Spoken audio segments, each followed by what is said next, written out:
पीछे से निडर लोग खड़े थे, उसकी वजह से इंदौर में चुनाव हो रहा है। अगर हम भी जीत जाते तो इंदौर का माहौल भी सूरत जैसा हो जाता। ये बात आपको समझना चाहिए। आप किस आधार पे प्रचारित कर रहे नोटा को वोट देने का, किस आधार पे? इसका मतलब आप पर्दे के पीछे से बीजेपी को सपोर्ट कर रहे हैं। अरे जनता जनार्दन है, जनता को ये फैसला करना चाहिए कि अगर इन्होंने कांग्रेस के प्रत्याशी को खरीद लिया तो 13 और प्रत्याशी है। आप स्वतंत्र है, ये लोकतंत्र है। अभी कुछ थोड़ा संविधान की बाकी बचा हुआ है, तो हमें जो सबसे बड़ा अधिकार है वो वोट का अधिकार है, वो राजा बनने और चुनने का अधिकार है। तो आपको राजा वैसा चुनना चाहिए, आपका प्रतिनिधि इंदौर का वैसा होना चाहिए जो आपके हक और अधिकार की लड़ाई लड़ सके। और आज बहुजन मुक्ति पार्टी के लोग और भारत मुक्ति मोर्चा के लोग 32 राज्यों के 570 जिलों में हक और अधिकार की लड़ाई लड़ रहे हैं। ये कोई छोटे मोटे लोग नहीं है। ये जो बहुजन मुक्ति पार्टी है कोई छोटी मोटी पार्टी नहीं है। आप इसके जो मुद्दे है, ये वो पार्टी है जिसने कांग्रेस ने 55 साल राज किया इस देश में, और बीजेपी 15-20 साल से राज कर रही है। कभी भी अपना चुनावी घोषणा पत्र उसने 100 रुपए के स्टाम्प पत्र पर लिख के नहीं दिया। हम लोग 100 रुपए के स्टाम्प पत्र पर घोषणा करके दे रहे हैं, लिखित में दे रहे हैं कि अगर हम संसद में चुन कर जाते हैं तो हमारा पहला मुद्दा है कि इस देश का जो संविधान लागू नहीं हुआ है 100%, हम देश में अगर संसद में जाते हैं तो संविधान को 100% लागू करवाने के लिए इस देश में संसद में आवाज उठाऊंगा। जो माइनॉरिटीज है उसके हक अधिकार आज खतरे में है, हक अधिकार छीने जा रहे, उनका शासन प्रशासन में कोई प्रतिनिधित्व नहीं है।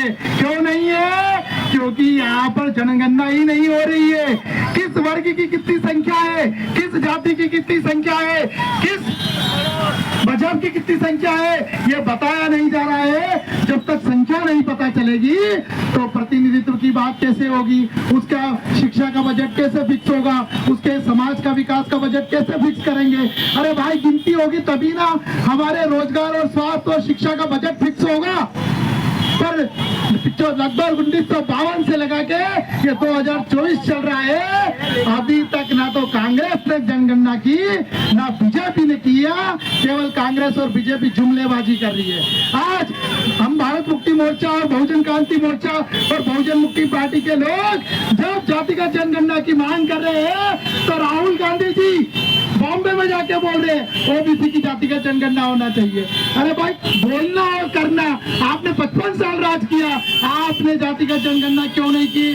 सही आंकड़े क्यों नहीं बताए? किस वर्ग के शासन और प्रशासन में कितना प्रतिनिधित्व है, ये बताने का काम सरकार ने नहीं किया। साथियों, मैं मेरे घोषणा पत्र में ये लिख के दे रहा हूँ 100 रुपए के स्टाम्प पे, यदि मैं इंदौर से सांसद के रूप में जाता हूँ तो सर्वप्रथम इंदौर के लिए ये जो व्यवस्था, ये जो घटिया व्यवस्था यहाँ पर निर्माण की जा रही है और हमारे लोगों की जो गिनती नहीं हो रही है, उनकी गिनती की करने के लिए संसद में आवाज उठाऊंगा और संसद की ईंट से ईंट बजा दूंगा। हम मैदान छोड़ने वाले लोग नहीं है साथियों। ये बात हमने अभी इस चुनाव में खड़े होकर दिखा दी।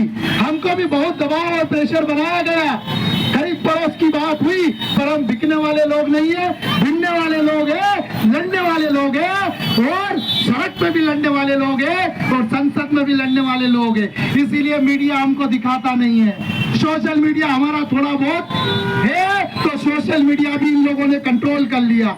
मैं इस देश इंदौर के मतदाता से निवेदन करना चाहता हूँ कि साथियों, मेरे भाइयों, अभी हम लोग जिंदा है। हमें अगर आप वोट देते हैं, मुझे आप ऐसा सांसद चुनते हैं, मैं विश्वास दिलाता हूँ और दावा वादा नहीं, मैं दावा करके दे रहा हूँ और दावे के साथ बोल रहा हूँ कि जो बातें मैंने 100 रुपए के स्टाम्प पत्र पर लिख कर दी है वो सारी बातों पे मैं अमल करूंगा। आप लोग यदि मुझे चुनकर भेजते हैं तो संसद में हर एक समस्या की लड़ाई में लड़ूंगा। आप सभी लोग मेरे मुझे साथ सहयोग करेंगे और सूरज की पहली किरण को 13 मई को मुझे चुनाव चिन्ह खटिया पर, चारपाई पर वोट देकर विजय बनाएंगे। ऐसी आशा और उम्मीद आप लोगों से है। धन्यवाद।